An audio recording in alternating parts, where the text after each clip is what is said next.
छत्तीसगढ़ी गाने देखने के लिए हमारे YouTube चैनल को सब्सक्राइब करें और नए अपडेट्स जानने के लिए बेल आइकन के बटन को क्लिक करें।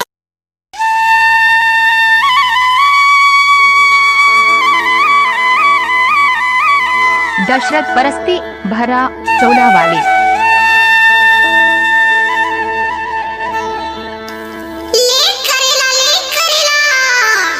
करेला वाली काका रखे लौकी रखे हाँ कुंदरू रखे हाँ जी दशरथ परस्ती खलो रखे होगा और तो शादी होगी का बोले और मतलब करेला कितना रुपए किलो है 20 रुपया किलो है। आई लव यू जानू का चीज है का सामान ठीक है का बोले रे मैं बोलता हूँ करेला बहुत बढ़िया है जी दशरथ परस्ती बोलना फिर मोटे पैसा नहीं है उधारी में देवे का करेला उधारी नहीं देगा नकदी लेवे तो ले ले नहीं तो मैं हाथ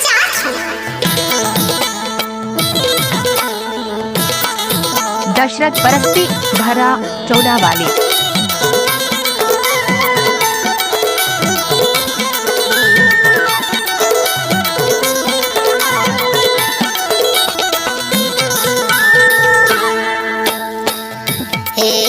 डायरेक्टर बाबू दशरथ परस्ती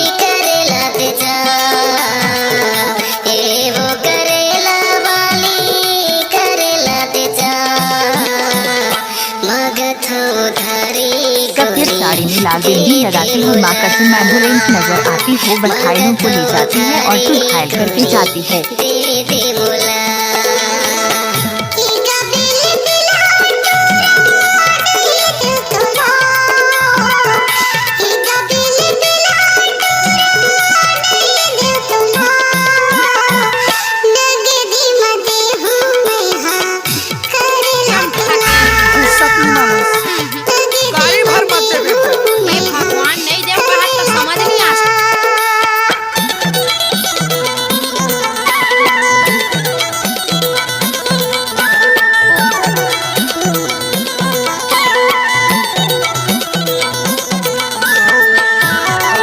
दशरथ परस्ती भरा चौड़ा वाली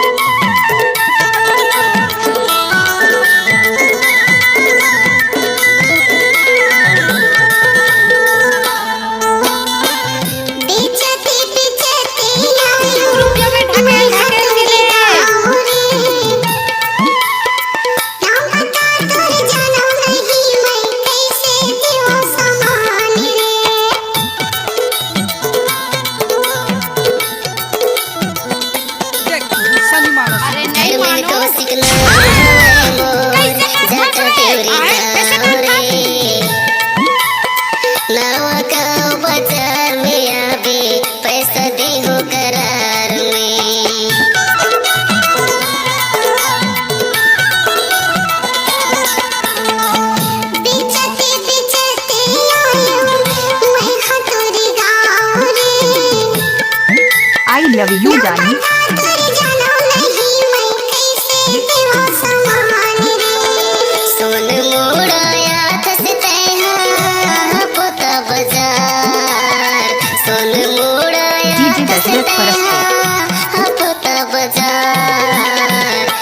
ओही मेरे देहु पैसा दे दे मोला अरे नहीं मानो कैसे कर फंस गए कैसे कर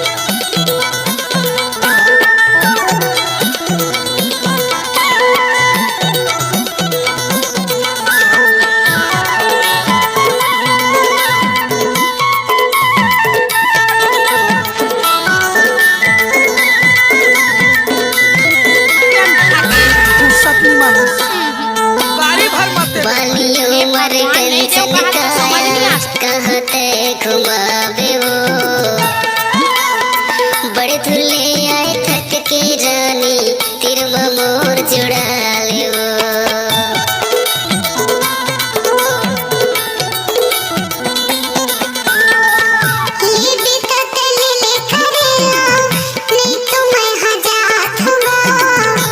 सफेद साड़ी में लाल बिंदी लगाती है माँ कसम एम्बुलेंस नजर आती है। घायलों को ले जाती है और खुद घायल करके जाती है।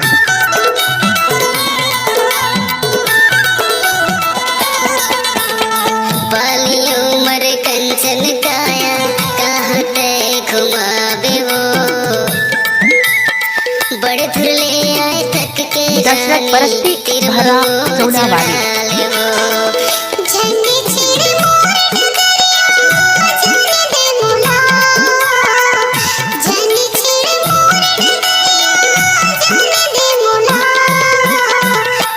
डायरेक्टर बाबू दशरथ परस्ती। मगथ उधारी गोरी दे दे बोला।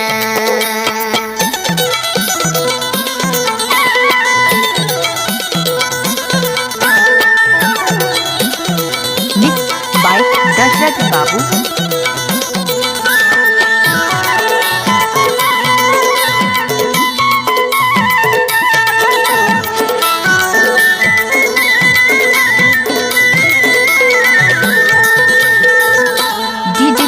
परस्ते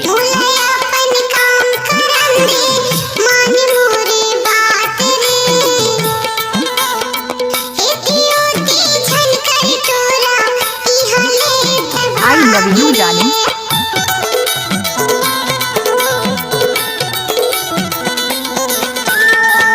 करेला कस करहा बोली मोला नहीं सुहाए रे।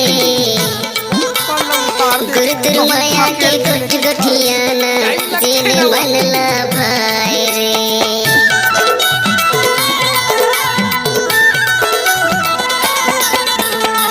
बुलाया अपन काम करन दे मान मोर बात रे। इतियो दी ढकेल रे। 4 दिन के तोर जवानी मजा उड़ा। 4 दिन के तोर जवानी मजा उड़ा।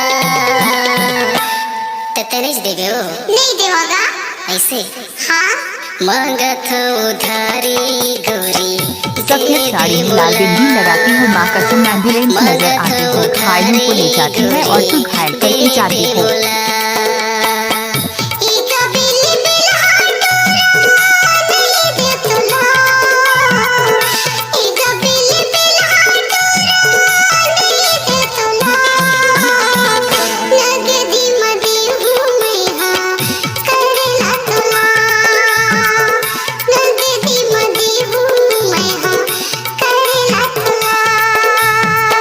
मगथ उधारी बाय दशरथ बाबू।